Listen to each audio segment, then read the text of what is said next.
all sides, no matter what side you're on, Right. that we do lean on the Constitution as we move forward. And that's a great thing. If we realize it, that's a great thing. Yeah, so I like the extension of, going from the Juneteenth to the 4th of July. That would be a great way of actually I love that integrating it. idea. I'm coming out of today with that idea. Thank you. I want to switch gears here a little bit, because I think since it was also Father's Day weekend, and when you look at society where we are, we also need to talk a little bit about the role of fathers in our lives, and that's also like in the African American community, that's also a big thing. So I actually looked up some stats on this one. According to the United States Census Bureau, 19.5 million children in the United States live without a father, a stepfather, or a fatherly figure 19.5 in the house. So that's 1 in 4. And there are also statistics and evidence on its effect and its impact, which I thought was really interesting. So they have 4 times a greater risk of poverty. They're more likely to go to prison. They're 7 times more likely to become pregnant as teen. Obviously, that's for girls. More likely to abuse drugs and alcohol. More likely to face abuse and neglect. But then the other thing is, individuals from father-absent homes are 279% more likely to carry guns and deal drugs.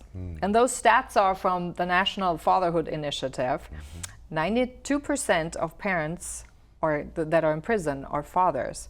Now, when you look at African American communities, Al, they are particularly hard hit by not having fathers in their lives. So there's also been research out, the Pew Research published statistics that showed that the share of fathers with non-marital births were 37% among whites, but 72% among blacks, and 59% among Hispanics. So there's a big, for various reasons, but there is a outlier, huge outlier. There's a huge discrepancy. So as a coach, and this is what I'm interested in, because we see how kids behave in various circumstances. We see it at home, but you as a coach see it probably even then if you're a basketball coach, because sports is a great way to actually see the overall attitude of someone. Absolutely. So when you have a team playing, do you notice as a coach, for example, can you tell when there is a child that is maybe in a fatherless, and fatherless means not just the biological father not in the house, but that means really not having a stepfather or adopted father or something in the house. So the father figure is missing.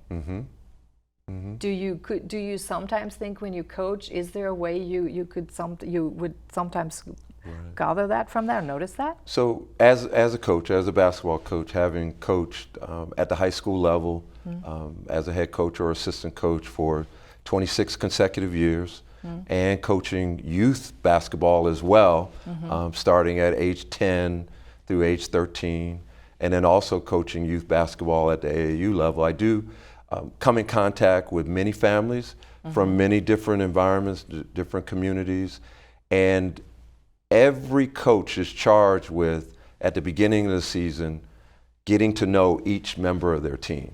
So when that comes to each member of the team, it also involves getting to know their parents, bringing in what I like to call a triangle relationship, their academics, their parents, and the child as they act out, as they practice, as they become members of the team. So through that experience and through that journey, you do begin to find out the families, the young man who does not have a father present, who may not have a mother present, but we're talking about fathers today. With that. And it is interesting to find out that I think a backdrop or context with this would be, in the past, I'll just say 10 years ago and farther back, that coaches being father figures at some level was an expectation. Yeah, that really getting in and having that parental impact on a child. As we've moved forward and it has evolved more into a service industry, a service expectation, it has evolved. What I've noticed in my experience, that parents now you're providing a service to my child, I'll be back to pick up my child. Okay. Or after you do your service of training my child today, now it's separated from you having that father figure impact on the child. Yeah. So that has created a gulf that we've had to navigate as coaches. And So as has your influence become less on the our child? influence has become less at that point, because now we have to have, and you can argue, we should have always had the permission of the mother and father, or the mother, to act as the father figure. But coaches in the past, old school coaches that we can call ourselves, felt like that was a part of coaching, to have that type of parental, fatherly influence on the child. So now it is about gaining that trust, which you can argue is a better way, gaining that trust of the child, gaining the trust of the family. In this case, gaining the trust of the mother really does lead you into a stronger level of impact, because now you have the permission of the mother to take that extra step to have that fatherly impact on a child, to take it from just being the coach to also being the mentor. So I do see that in our community, and it is something that I take very seriously, and every coach in my coaching community and coaching fraternity takes it very seriously, the impact that they have on young men. Yeah, because I think when you think about a father figure, it's really important. And I'm someone who actually has been for a time, without a father. So growing up for some time in between, or at least not being in the house all the time. But it makes there's definitely something that I think there's a little difference. So we need fathers because they give a sense of protection, they strengthen your back, and you can actually notice sometimes when someone, we in German, we have a saying, we say like, you have the back of your family in your back. It actually helps people to be much straighter, upright, and elevated when you actually know your father, which is the fatherly energy, the male energy, and this is the male energy. I'm sorry to say for all of those who are out there who want to neutralize that, but this is the male energy, that you feel it in your back and it kind of uprights. It has a lot to do with your concept of success in life. It has a lot to do with your achievements in life and how your relationship to achievements, that I think is very often overlooked. So if we're talking about that as a coach, you've moved a little bit away from that. Coaches were moved a little bit away from that parental role to become more a mentor. And yes, there is still achievement. You want to bring out the best in kids, etc. But do you really think if this is more of a neutral way of looking at a coach, so without a parental role, the potential for achievement, for motivating somebody is still the same? It is not. Now you have to navigate as a coach, and I can use an example that I share, because I'll start with this. Mothers are amazing.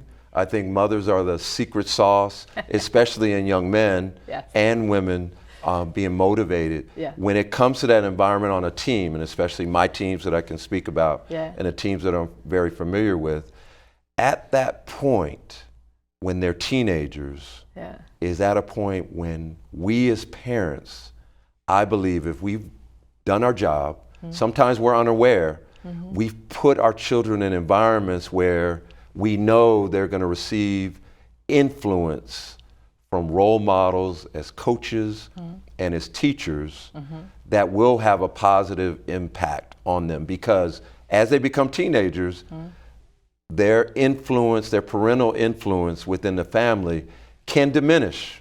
It can be exceptions, but that's when a coach really can play a great role.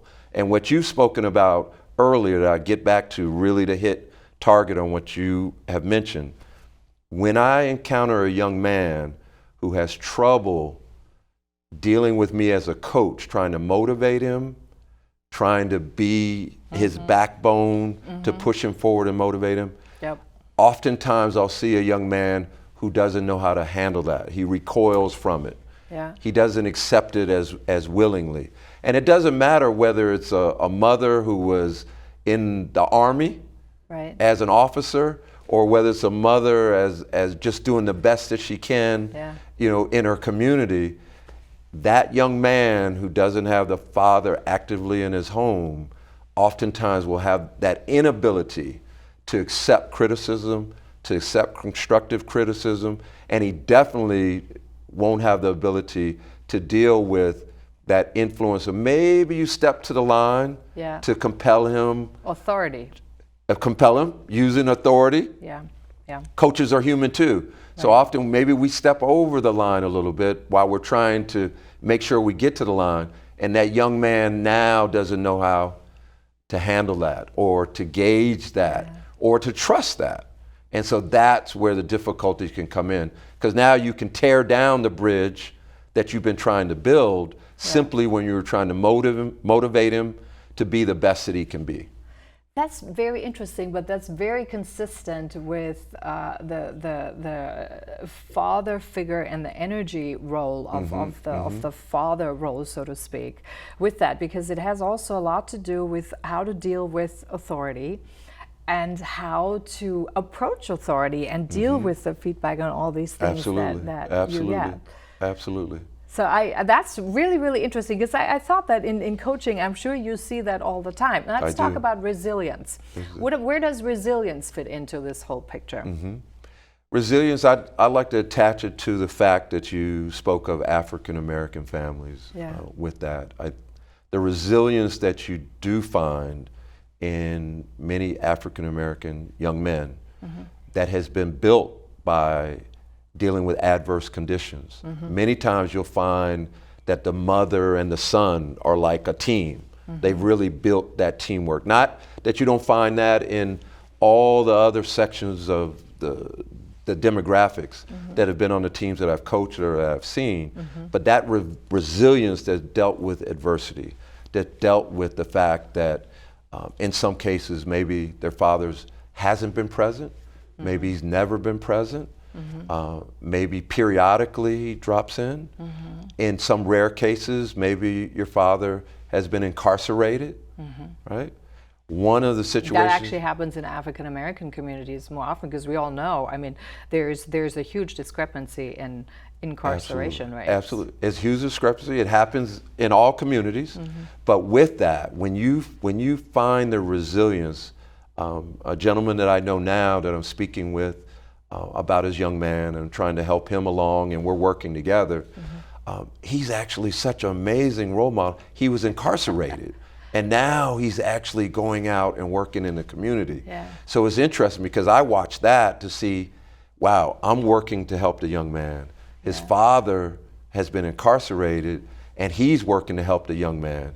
And it is something where that resilience that comes from all the factors within our community, I think, is a silver lining that builds to resilience and your ability to bounce back. And I know you're ready to come in, but I'll use an example that it's not a negative or a positive. Let's just use it as an example. A young man and his father was in the military, and he went away during the season, and let's say he's 5 states away. And then we say, wow, this young man is finding that difficult to deal with. He may be acting out. He may be a little withdrawn. You may take that same African American profile of a young man, and he's like, Dad's gone for a few months. Let's rock and roll. Let's do it. I'll get in touch with Dad. We'll FaceTime. I'll talk to him. Not missing a beat. Not missing a beat. So that's where you talk about how it blends together. There's a silver lining from saying, Dad, you're gone for 3 or 4 months. You know what? I'll be the man of the house. I'll take care of things. We're going to rock and roll. I got Mom, Dad. I got it. Let's go. And so that, in that instance, that's where resilience and dealing with adverse conditions can be helpful. And it's not to make it a plus or minus, but it does speak to exactly what you're talking about when it comes to resilience and how that plays out. Yeah, I would totally agree with that. I mean, I know there are statistics out there, particularly about adverse conditions. In fact, kids who had adverse conditions and usually had to overcome these adverse conditions, grit. They have grit, they have resilience, they are much better equipped actually to sort of handle the different issues that they have. But I think we have an echo in here. But anyway, I wanted to talk a little bit about, when we speak about resilience, we talk about the absence of fathers. We talked about the need also, I think, for children to deal with authority at home. When you contrast this, and we have today what I would call almost like an emerging zombie society, which really is, I think for most of us, when you see that, I think of most of you, if you've seen it at home, I'm sure you have at times, you're looking at a lot of empty eyes that stare at you when you go out. So we all know we have huge mental issues. Our children have huge mental issues. We have people out there where at this point you really have to be worried about what you say, to whom you say it, because people are losing it. You see people, and you see people more and more actually losing more of the responsibility that they have, or losing, giving it away. I mean, you see young kids throwing trash out. They don't even bother to put it in the garbage that's right next to them. You see people be completely irresponsible in how they get rid of stuff. And if you say something, you have to worry that somebody doesn't punch your eyes, or worse, runs a knife into you. So the thing is, if we have this emerging, I call it a zombie society. If you've ever watched those zombie movies, we're not that far away from it. These empty eyes, the stare, the hallucination, the drug abuse, and all this stuff. So when you look at this and you compare it, we have absent fathers, we have the lack of authority that sometimes I think is necessary to ground someone. Then it's kind of like, what are we left with when 1 in 4 does not have that?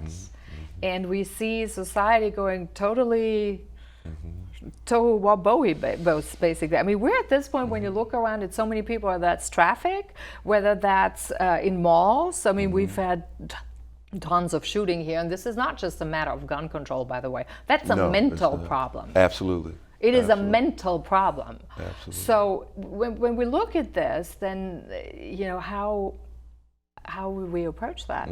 What do you think? What I like, and like is probably not the accurate word, I believe what is good for America at this time is our awareness of mental health issues.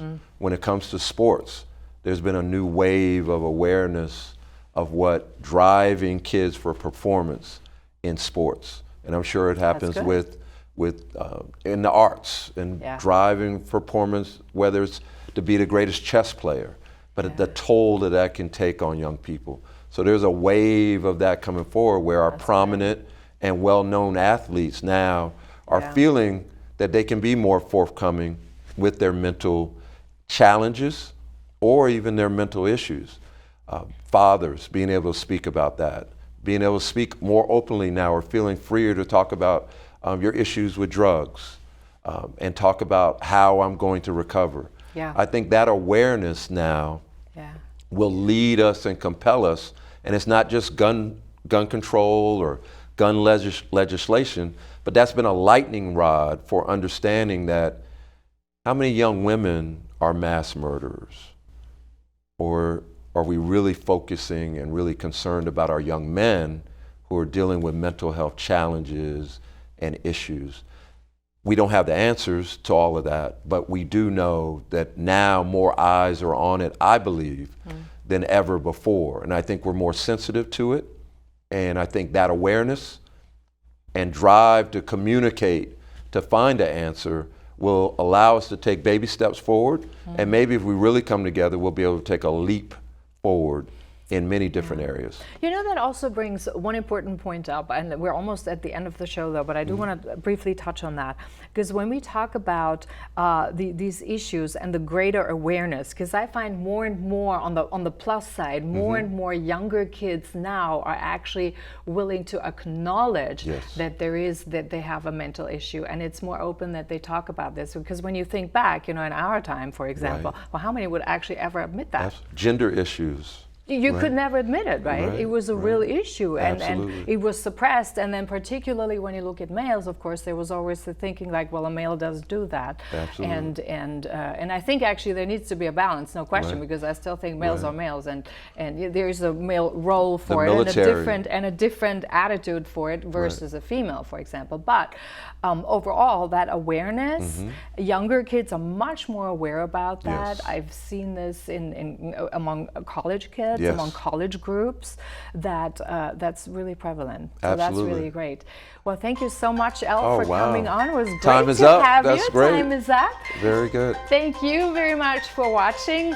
Now remember, we're going in hiatus for a week. For summer, we'll be back on July 10 with a whole range of new topics, which I think are very interesting for you, about the immune system, how you can strengthen your immunities going into the fall, and then also learning a little bit more about the history of the immune system and how it actually impacts you. You have a wonderful evening, a great happy 4th of July, and we'll see you on July 10. Have a good night.